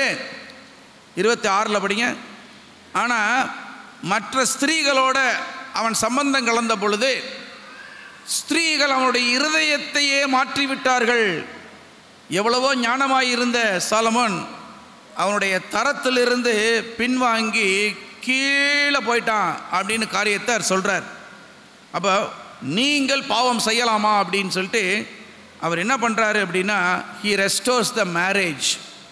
இப்போ 3 விஷயத்தை அவர் ரெஸ்டோர் பண்ணாருன்னு சொன்னேன். முக்கியமாக என்னென்ன விஷயங்கள் சொல்லுங்கள் பார்ப்போம். He restored tithe, he restored marriage, he restored sabbath. அந்த ஃபஸ்ட் லெட்டர்லாம் எடுத்து பாருங்கள். டி ஃபார் டைத் டி, மேரேஜுக்கு எம், எஸ் ஃபார் சாபத் என்னது டிஎம்எஸ்ன்னு ஞாபகத்துக்கு வரும். இப்போ டிஎம்எஸ்னால் ஒரு தலை சிறந்த ஒரு பாடகர் இருந்திருக்கிறாரு, டிஎம் சவுந்தரராஜன் சொல்லிட்டு. அவர் 7 கட்டை 8 கட்டையில் பாடுவார். அவ்வளோ பக்தி வினயமாக பாடுவார். ஆனால் நீங்கள் அதெல்லாம் விட்டுருங்க, டிஎம்எஸ் மட்டும் ஞாபகத்தில் வச்சுக்கோங்க. நெகேமியா என்னத்தெல்லாம் ரெஸ்டோர் பண்ணார் அப்படின்னு சொன்னால், he restored tithe, he restored marriage and he restored Sabbath. இந்த டிஎம்எஸ் மட்டும் நல்லா ஞாபகத்தில் வச்சுக்கோங்க. ரைட், டிஎம்எஸ் பாட்டு கேட்கும் போதெல்லாம் உங்களுக்கு இந்த டிஎம்எஸ் தான் ஞாபகத்துக்கு வரணும். இப்போது நெகேமியா என்ன செய்கிறாருன்னா, இதை மேரேஜை நான் ரெஸ்டோர் பண்ணேன் அப்படின்னு சொல்லி அவர் சொல்லி காமிக்கிறார். இப்போ வசனம் 30 படிங்க பார்ப்போம். ஆண்டவர்கிட்ட அந்த விண்ணப்பத்தை வைக்கிறார். 30-31 படிங்க பார்ப்போம். இப்படியே நான் மறு ஜாதியாரை எல்லாம் நீக்கி ஆசாரியரையும் லேவியரையும் சுத்திகரித்து அவரவர் அவர்களின் வேலை முறைகளிலே நிறுத்தி, இப்படி குறிக்கப்பட்ட காலங்களிலே செலுத்தப்பட வேண்டிய விறகு காணிக்கை முதற் பலனையும் குறித்து திட்டம் பண்ணினேன். அடுத்து என்ன ஜெபம் வைக்கிறாரு? என் தேவனே எனக்கு நன்மை உண்டாக என்னை நினைத்தள்ளும். நம்ம இந்த மாதிரி சீர்திருத்தங்கள் ஏதாவது பண்ணியிருக்கோமா? அப்படி பண்ணும்பொழுது ஆண்டவர் நம்முடைய ஜெபத்தை கேட்குறார். என்னை நினைத்தருளும், என்னை நினைத்தருளும் அப்படின்னு சொல்லக்கூடிய ஜெபத்தை நம்ம ஆண்டவருடைய கிருபையினால், அவருடைய பிரசன்னத்தினால நன்மையான காரியம் சீர்திருத்தங்கள் நம்ம செய்திருக்கிறோமா யோசித்து நம்ம பார்க்கணும். இப்போ நெகேமியா பற்றி நம்ம படித்தோம். சரி, இது 2 பேரை பற்றி நம்ம படித்தோம். இன்றைக்கி யாரெல்லாம் பற்றி படித்தோம்னா, எசேக்கியா, நெகேமியா அப்படின்னு சொல்லி படித்தோம். இவர்களெல்லாம் ஒரு சில கிரியைகளை அவர் செய்திருக்கிறார்கள். ஆனால் கிரியை ஒன்றுமே செய்யாமல் ஒருவன் இந்த ஜெபத்தை செய்கிறான். தேவன் அவன் ஜெபத்தை அங்கீகரிக்கிறாரா இல்லையா? இப்போ ஒரு கேள்வி வருது நம்மளுக்கு, ரட்சிப்பு எதனால் வருகிறது அப்படின்னு ஒரு கேள்வி வருது. ரட்சிப்பு நம்மளுடைய கிரியைகளால் வருகிறதா, இல்லை என்று சொன்னால் வேற எதனால் வருது? யாராவது சொல்லுங்கள், ரட்சிப்பு எங்கேருந்து வருதுன்னு சொல்லுங்கள் பார்ப்போம். எங்கேருந்து வருகிற ரட்சிப்பு? கிருபையினாலே. பிரதர் சொல்கிறாங்க, கிருபையினாலே விசுவாசத்தை கொண்டு நீங்கள் ரட்சிக்கப்பட்டீர்கள், இது உங்களால் உண்டானது அல்ல, தேவனுடைய ஈவு அப்படின்னு சொல்லி நம்ம யாரை குறித்து நம்ம சொல்லுவோம்? கிரியையே இல்லை ஆனாலும் ரட்சிக்கப்பட்டான் அப்படின்னா யாரை சொல்லுவோம்? எடுங்க லூக்கா 23 லூக்கா 23:42 படிங்க. லூக்கா 23:42 படிங்க பார்ப்போம். இயேசுவை நோக்கி அவன் என்ன சொல்றான்? ஆண்டவரே, தேவனுடைய ராஜ்யத்தில் வரும் பொழுது என்னை நினைத்தருளும் அப்படின்னு சொல்லி ஜெபத்தை வைக்கிறான். பாருங்க யார் யாரெல்லாம் இந்த ஜெபத்தை வைக்கிறாங்கன்னு பாருங்க. ஒரு ராஜாவை பார்த்தோம், எசேக்கியா ராஜாவை பார்த்தோம். அடுத்ததாக ஒரு பானபாத்திரக்காரனை பார்த்தோம், சீர்திருத்தவாதியை பார்த்தோம். அவர் சொன்னார் என்னை நினைத்தருளும் சொல்லிட்டு. இங்கே வந்து பார்த்தோம்னா ஒரு திருடன் வந்து சொல்கிறான் சிலுவையில் என்ன சொல்கிறான் அப்படின்னா, நீர் உம்முடைய ராஜ்யத்தில் வரும் பொழுது அடியேனை நினைத்தருளும் என்று சொல்கிறான். வல்லமையான ஜபம். அவன் எப்படி அந்த ஜபத்தை செய்தான்? ஒரு திருடன் எப்படி, ஒரு கள்வன் எப்படி இந்த ஜபத்தை செய்ய முடியும் அப்படின்னு சொல்லி யோசித்து பார்க்கும் பொழுது பாருங்க, வசனம் 39 படிங்க. இதே அதிகாரத்தில் வசனம் 39. அன்றையும் சிலுவையில் அறையப்பட்டிருந்த குற்றவாளியில் ஒருவன், நீ கிறிஸ்துவானால் உன்னையும் எங்களையும் ரட்சித்துக்கொள் என்று அவரை இகழ்ந்தான் என்று பார்க்கிறோம். அப்போ மற்றவன் அவனை நோக்கி என்ன செய்யறான் அப்படின்னா சொல்கிறான் பாருங்க, ரொம்ப அருமையான வார்த்தையை சொல்கிறான் பாருங்க. என்ன சொல்கிறான்? 40வது வசனம். மற்றவன் அவனை நோக்கி, நீ இந்த ஆக்கினைக்குட்பட்டவனாயிருந்தும் தேவனுக்கு பயப்படுகிறது இல்லையா? 41. நாமோ நியாயப்படி தண்டிக்கப்படுகிறோம், நாம் நடப்பித்தவைகளுக்கு தக்க பலனை அடைகிறோம். இவரோ தகாததொன்றையும் நடப்பிக்கவில்லையே என்று அவனை கடிந்து கொண்டு என்று பார்க்கும். இவன் அதுக்கு முன்னாடி என்ன பார்த்தான் தெரியுமா? இயேசு கிறிஸ்துட்ட பாருங்க, 34வது வாக்கியத்தை வாசிங்க பார்ப்போம். அப்பொழுது இயேசு, பிதாவை இவர்களுக்கு மன்னியும், தாங்கள் செய்கிறது இன்னதென்று அறியாதிருக்கிறார்களே என்றார். பாருங்க, இயேசு கிறிஸ்துவை என்ன அடிக்கிறாங்க, அவமானப்படுத்துகிறாங்க, துன்பப்படுத்துகிறாங்க. அவர் அதெல்லாம் சகித்து கொண்டு என்ன சொல்றாருன்னா, பிதாவே இவர்களை மன்னியும் என்று சொல்றார். அந்த மாதிரியான காட்சியை நேரடியாக பார்த்தவன், இதோ உலகத்தின் பாவத்தை சுமந்து தீர்க்கிற தேவ ஆட்டுக்குட்டின்னு சொல்லி யோவான் ஸ்நானன் சொன்ன அந்த தேவ ஆட்டுக்குட்டிய, அந்த கிருபாதார பலிய நேரடியாக சந்தித்தவன் இந்த கல்வன். சிலுவையிலே அவன் சந்தித்தான் என்று பார்க்கிறோம். பார்த்த மாத்திரத்தில் அவனுடைய உள்ளத்தில் ஆவியானவர் கிரியை செய்கிறத நம்ம பார்க்கிறோம். அப்போ ஆவியானவர் என்ன செய்கிறார்னா பாருங்க, அவனிடத்தில் ஒரு விசுவாசத்தை உருவாக்குகிறார் என்று பார்க்கிறோம். விசுவாசம் நமக்குள்ள வரதில்லை, ஆவியானவர் கொடுக்கிறதா அந்த விசுவாசம். விசுவாசத்தை இன்னொருத்தர் துவக்குனாதான் அது ரியல் விசுவாசம். நம்மளா எமோஷ்னலாக நான் ரொம்ப விசுவாசமாக இருக்கேன்னு சொல்கிறதுனால கிடையாது. விசுவாசம் ஆவியானவரால் உருவாக்கப்பட வேண்டும் நம் உள்ளத்தில்.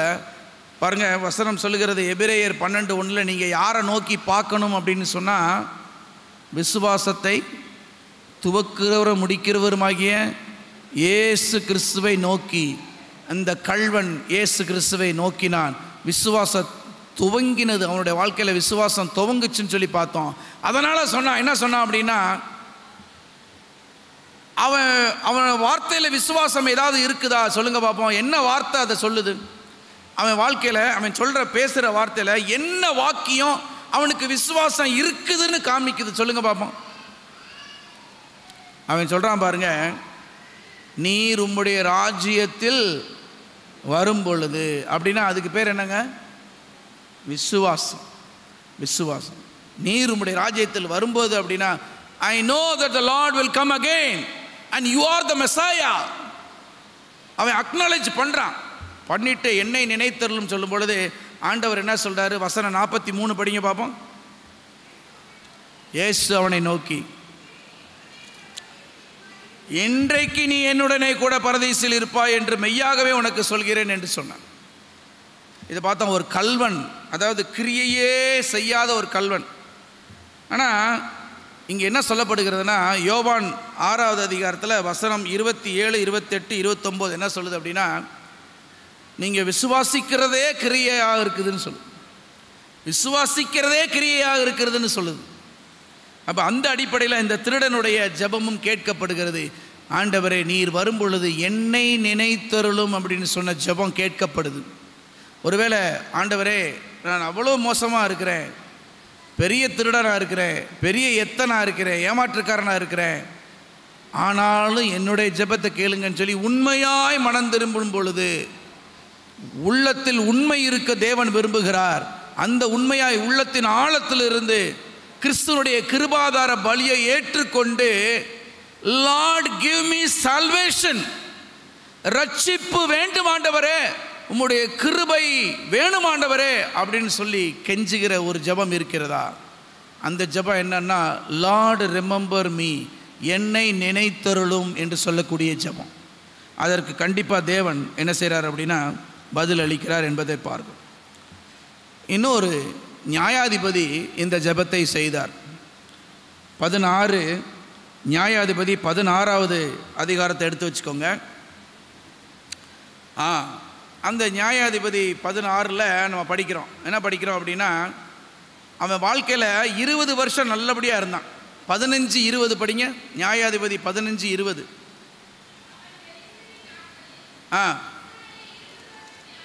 20 வருஷம் நல்லா நியாயம் தீர்த்தார். அதாவது அவன்கிட்ட என்ன இருந்துச்சுன்னா, நன்மை இருந்துச்சு, தீமை இருந்துச்சு. நன்மை என்னன்னா 20 வருஷம் நல்லா நியாயம் விசாரித்தான்.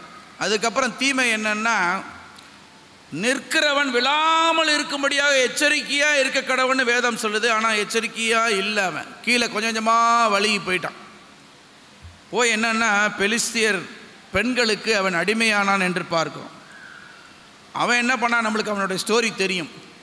இச்சித்த கண்களை, அவள் என் பார்வைக்கு அருமையாய் இருக்கிறாள், அவள் என் பார்வைக்கு அழகாய் இருக்கிறாள் அப்படின்னு சொல்லும் பொழுது, மின்னுவதெல்லாம் பொன்னல்ல, மின்னுவதெல்லாம் பொன்னல்ல. ஆட்டோவில் கூட போகும்போது பல கவிதைகளை எழுதி போட்டு போகிறாங்க. என்ன போகிறாங்க அப்படின்னா, சீரும் பாம்பை நம்பு, சிரிக்கும் பெண்ணை நம்பாதே அப்படி எழுதி போகிறாங்க. பாருங்கள், இங்கே சிம்சோனுடைய வாழ்க்கை என்னென்னா, அவள் என் கண்களுக்கு பிரியமாக இருக்கிறாள். இன்றைக்கு பல வாலிபர்கள் அழகை தேடிக்கொண்டு எது அழகுன்னு தெரியல, எது அழகுன்னு தெரியாம அவள் என் பார்வைக்கு அழகாய் இருக்கிறாள் என்று சொல்லி மனிதர்களுடைய மாயமான அன்பிலே மாண்டு போகிற ஆட்களை நம்ம இன்னைக்கு நிறைய பார்க்கிறோம். சிம்சோன் அப்படித்தான், பலசாலியா இருந்தான். Yes, he was a strong man, but he became very weak. He was very strong to fight against lion.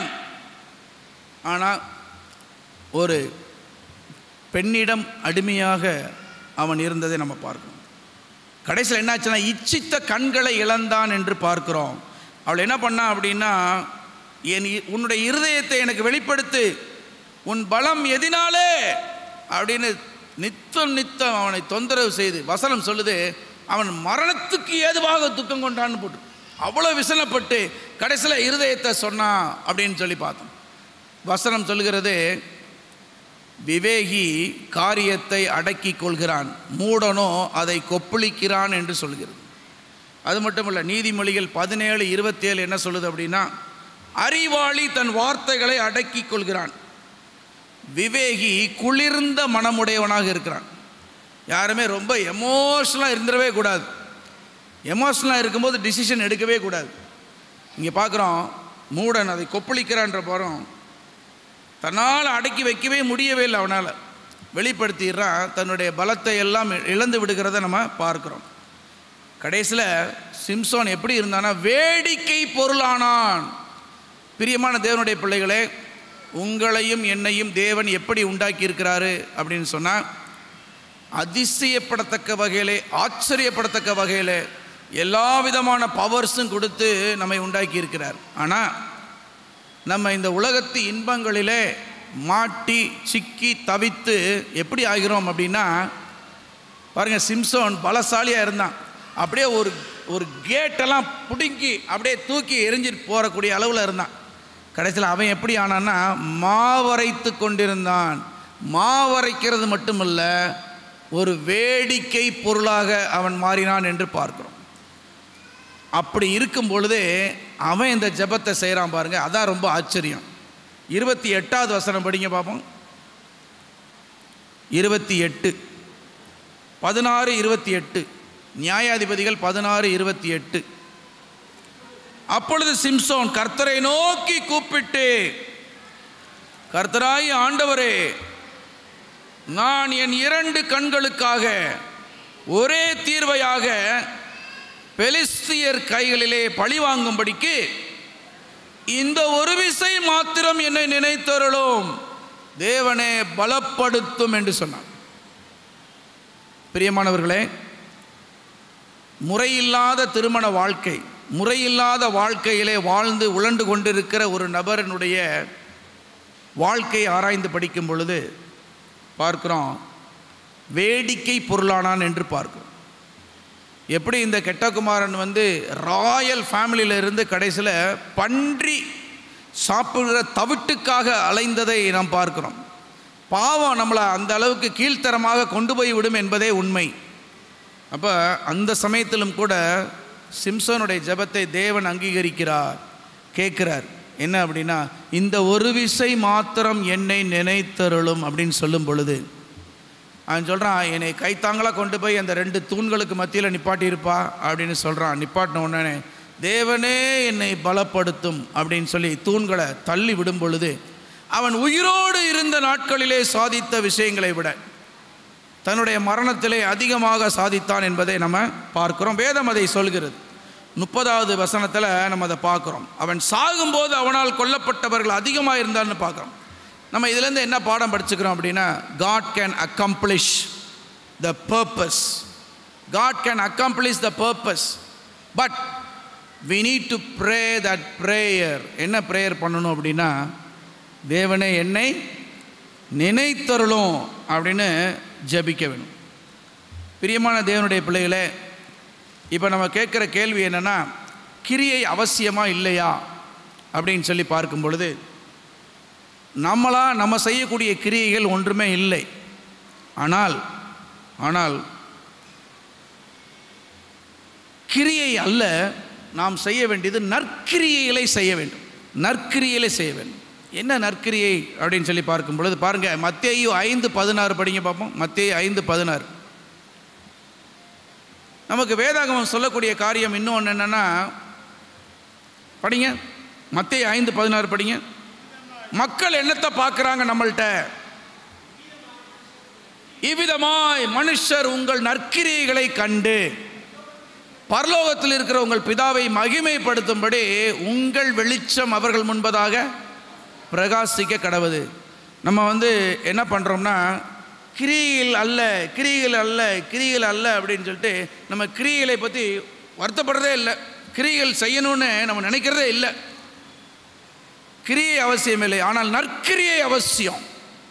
நற்கிரியை அவசியம். இங்கே பார்க்குறோம், மனுஷர் உங்கள் நற்கிரியைகளை கண்டு அப்படின்னா, நற்கிரியைனா என்ன அர்த்தம் அப்படின்னா, ஆண்டவரால் அபிஷேகம் பண்ணப்பட்டு ஆண்டவர் உணர்த்திய காரியங்களை செய்வது.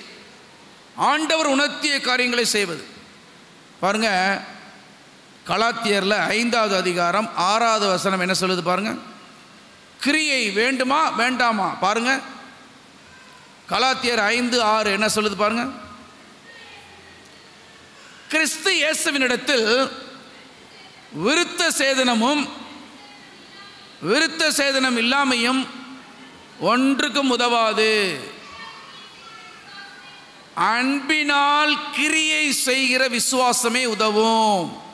அப்போ எத்தனை பேருக்கு விசுவாசம் இருக்குன்னு சொன்னால் எல்லாரும் கை தூக்குவோம். ஆனால் வேதாகமம் சொல்கிறது, கிரியைகள் இல்லாத விசுவாசம் எப்படி இருக்கிறது?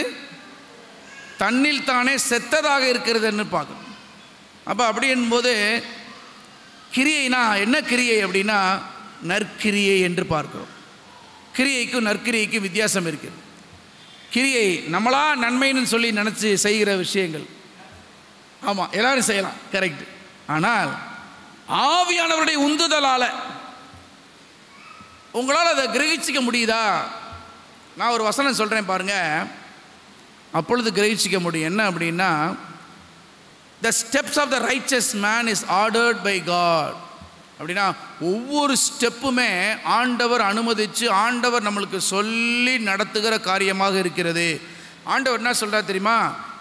நான் உனக்கு போதித்து நீ நடக்க வேண்டிய வழியை உனக்கு நான் காண்பிப்பேன், உன் மீது என் கண்ணை வைத்து உனக்கு நான் ஆலோசனை. அப்போ தான் என்ன செய்ய முடியும்னா, அன்பினால் கிரியை செய்கிற விசுவாசம் அங்கே உதவுறதை நம்ம பார்க்குறோம்.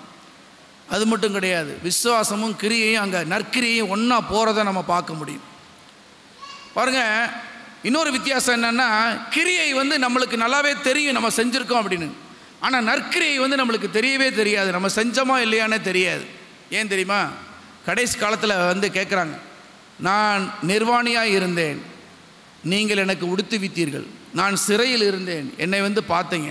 ஆண்டவரே, நாங்கள் எப்போ ஆண்டவரே பார்த்தோம்? ஏழைகளுக்கு நீங்கள் எதை செய்தீர்களோ அதை எனக்கே செய்தீர்கள் என்று சொல்லுவோம்.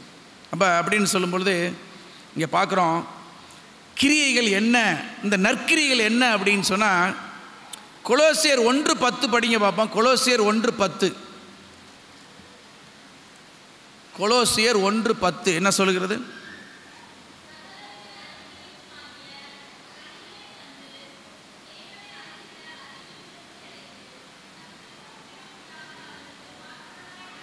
இதுதான் நம்மள்கிட்ட தேவன் எதிர்பார்க்கிறார். என்னன்னா, சகலவித நற்கிரியைகளும் ஆகிய கனிகள். பிரியமானவர்களே, கனிகள் நம்முடைய வாழ்க்கையில் இருந்து விட்டால், பரிசுத்த ஆவியானுடைய பிரசன்னம் எப்படி நம்மளுக்கு தெரியும்னா, மற்ற சபையினர் எப்படி சொல்கிறாங்கன்னா, இது அந்நிய பாஷை, நீங்கள் பற்பல பாஷைகளை நீங்கள் பேசினா மட்டும்தான் பரிசுத்த ஆவியானவர் இருக்கிறத நம்மளுக்கு தெரியும் அப்படின்னு சொல்கிறாங்க. ஆனால் உண்மை என்னென்னா, வேதாகமம் சொல்கிறது, தெள்ள தெளிவாக சொல்கிறது, உங்கள் வாழ்க்கையில் கனிகள் இருக்கிறதா? அன்பு, சந்தோஷம், சமாதானம், நீடிய பொறுமை, தயவு, நற்குணம், சாந்தம், இச்சையடக்கம், விசுவாசம், இவை எல்லாம் நம்ம வாழ்க்கையில் இருக்குது அப்படின்னு சொன்னால், இந்த கனிகள், ஆவியானுடைய கனிகள் இருக்குன்னு சொன்னால், கண்டிப்பாக நம்மள்ட்ட என்ன புறப்படும் அப்படின்னா, நற்கிரியைகள் புறப்படும். பிரியமானவைகளை, இதற்காகத்தான் தேவன் என்ன கொடுத்துருக்கிறான்னா, இந்த வசனத்தை கொடுத்துருக்கிறார்.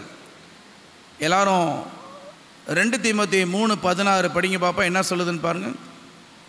எதற்காக வேத வசனங்கள் யாரால கொடுக்கப்பட்டது? வேத வாக்கியங்கள் எல்லாம் தேவ ஆவியினாலே அருளப்பட்டிருக்கிறது. தேவனுடைய மனுஷன் தேறினவனாகவும் எந்த நற்கிரியையும் செய்ய தகுதியுள்ளவனாகும்படியாக அவைகள் உபதேசத்திற்கும், கடிந்து கொள்ளுதலுக்கும், சீர்திருத்தலுக்கும், நீதியை படிப்புதலுக்கும் பிரயோஜனம் உள்ளதாக இருக்கிறது என்று பார்க்கிறோம். அப்போ நம்ம என்ன எதிர்பார்க்கணும்? ஆண்டவரே, என்னை பிரயோஜனம் உள்ளவனா மாற்று ஆண்டவரே, நற்கிரியை செய்ய தகுதி உள்ளவனா மாற்று ஆண்டவரே. ஆண்டவரே, என்னுடைய கிரியைகளே ஒன்றுமில்லை ஆண்டவரே, ஆனால் நான் இதெல்லாம் செஞ்சிருக்கேன்னு சொல்லி ஆண்டவர்கிட்ட சொல்லும்படியாக நற்கிரியைகள் நம்மிலே. எபேசியர் 2:10 படிங்க பார்ப்போம். எபேசியர் 2:10. தேவன் என்ன செஞ்சிருக்கிறார் தெரியுமா? நற்கிரியைகளை செய்வதற்கு நாம் கிறிஸ்து இயேசுவுக்குள் உண்டாக்கப்பட்டு, சிருஷ்டிக்கப்பட்டு தேவனுடைய செய்கையாக இருக்கிறோம். அப்படின்னா அவர் முன்னதாகவே இதில் நடக்கும்படி முன்னதாகவே என்ன பண்ணியிருக்கிறாரு? அவர் ஆயத்தம் பண்ணியிருக்கிறார் என்பதை அறிந்து கொள்ள வேண்டும். ஆகையினால பிரியமான தேவனுடைய பிள்ளைகளே, இன்னைக்கு நாம் கற்றுக்கொண்ட காரியம் என்னவென்று சொன்னால், தேவனே என்னை நினைத்தருளும் என்று சொல்லும் பொழுது கர்த்தர் அந்த ஜெபத்திற்கு கண்டிப்பாக பதில் அளிக்கிறார் என்று பார்க்கிறோம். ஒரு திருடன் ஜெபித்தான், அந்த ஜெபத்திற்கு பதில் வந்தது. ஒரு நியாயாதிபதி ஜெபித்தார், அந்த நியாயாதிபதிக்கு பதில் வந்தது. ஒரு பானபாத்திரக்காரன் ஜெபித்தான், அந்த பானபாத்திரக்காரனுக்கு பதில் வந்தது. ஒரு ராஜா ஜெபித்தார், அந்த ராஜாவுக்கு பதில் வந்தது. இன்றைக்கு நீங்களும் நானும் இந்த ஜெபத்தை செய்யணும். என்ன ஜெபத்தை செய்யணும்? தேவனே என்னை நினைத்தருளும். அவர் நினைச்சா நமக்கு ஆசீர்வாதம். ஆமென். அன்பும் இரக்கமும் கிருபையும் நிறைந்த எங்கள் பிதாவே, உம்முடைய சமூகத்திலே இந்த பரிசுத்தமான வேளையிலே உம்முடைய வேத வசனங்களை நாங்கள் தியானித்தோம். ஆண்டவரே, பரிசுத்த ஆவியானவர் தாமே எங்களுக்கு உம்முடைய வெளிச்சத்தை நீர் காண்பித்ததுக்காக நன்றி செலுத்துகிறோம். ஆண்டவரே, எங்களுடைய கிரியைகள் ஒன்றுமில்லை ஆண்டவரே. நாங்கள் ஆனால் உம்மோடு இணைந்திருக்கும் பொழுது இயேசு கிறிஸ்துவானவர் சொல்லியிருக்கிறபடி, நானே மெய்யான திராட்சை செடி, நீங்கள் கொடிகள். இந்த திராட்சை செடியும் கொடியும் இணைந்து செயல்படும் பொழுது மிகுந்த கனிகள் கொடுக்கக்கூடியதாக இருக்கிறது. ஆம் ஆண்டவரே, எங்களுடைய வாழ்க்கையிலே பரிசுத்த ஆவியானவருடைய கனிகள் மிகுந்து காணப்படட்டும். எந்த ஒரு கனியும் குறைபடக்கூடாது ஆண்டவரே. நிறைவான ஒரு வாழ்க்கையை எங்களுக்கு தாருங்க ஆண்டவரே. உம்முடைய வசனங்கள் எங்கள் கால்களுக்கு தீபமும் பாதைக்கு வெளிச்சமாக இருந்ததுக்காய் நன்றி செலுத்துகிறோம். ஆண்டவரே, அன்பினால் கிரியை செய்கிற விசுவாசமே உதவும் என்று நாங்கள் படித்து கொண்டோம். ஆண்டவரே, எங்களுடைய வாழ்க்கையிலே வெறும் விசுவாசம் என்று சொல்லிக்கொண்டு நாங்கள் ஆண்டவரே ஒரு ஹிப்போக்ரஸியான ஒரு மாய்மாலமான ஒரு வாழ்க்கை வாழ்ந்து விடாதபடிக்கு வல்லமையுள்ள வாழ்க்கை வாழும்படி செய்யும் தேவனே. உம்முடைய கனிகளை நாங்கள் மற்றவர்களுக்கு அது தரும் பொழுது அவர்களுக்கு நாங்கள் சாட்சியாக இருந்து அவர்களையும் கிறிஸ்துவுக்குள்ளாக நாங்கள் கொண்டு வரக்கூடிய வல்ல ஆயுதங்களாக கர்த்தர் எங்களை பயன்படுத்தும் தேவனே. ஆண்டவரே, நாங்கள் இந்த வாழ்க்கைகளை குறித்து நாங்கள் ஆராய்ந்து படித்தோம். எசேக்கியாவோட வாழ்க்கையும் ஆண்டவரே, நாங்கள் சிம்சோனுடைய வாழ்க்கையும் திருடனுடைய வாழ்க்கையும் நாங்கள் ஆராய்ந்து படித்தோம். ஆண்டவரே, எங்களுக்கு படிப்பினைகளையும் பாடங்களையும் பரிசுத்த ஆவியானவர் விளக்கி சொன்னதுக்காக நன்றி செலுத்துகிறோம். ஆண்டவரே, எங்களுடைய பெயர்கள் ஆண்டவரே அந்த ஜீவ புஸ்தகத்திலே எழுதப்படவும் அதை காக்கப்படவும் கர்த்தர் கிருபை செய்யுங்க தேவனே.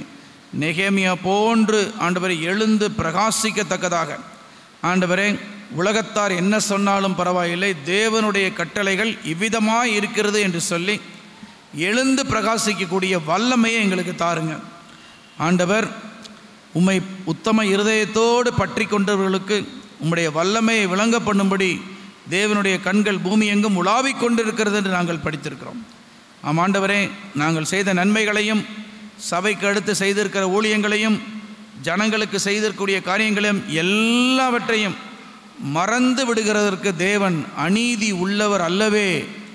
ஆண்டவரே, எல்லா காரியத்தையும் நீ ஞாபக புஸ்தகத்திலே பத்திரமாக நீர் வைத்திருப்பதற்காக நன்றி செலுத்துகிறோம் ஆண்டவரே. அது மட்டுமல்ல, எங்கள் வெளிச்சம் ஆண்டவரே உம்மாலே பிரகாசிக்கப்படணும் ஆண்டவரே.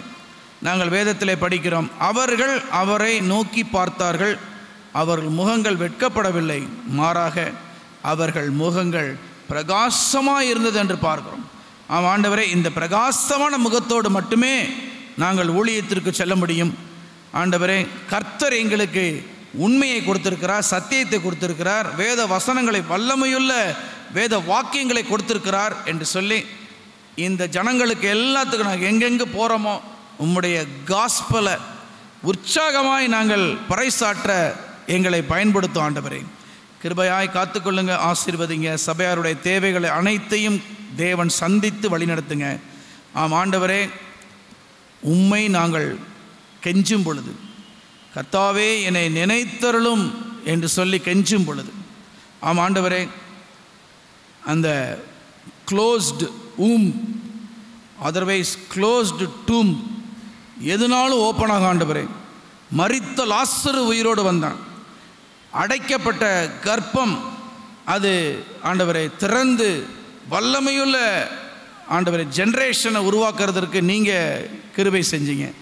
அதனால் நாங்கள் நம்புகிறோம், முழுவதுமாக விசுவாசிக்கிறோம். எங்களிடத்தில் நற்கிரியைகள் கனிகளாக வெளிப்படட்டும். ஆசீர்வதியும், வழி நடத்தும், வல்லமையாக எடுத்து பயன்படுத்தும்.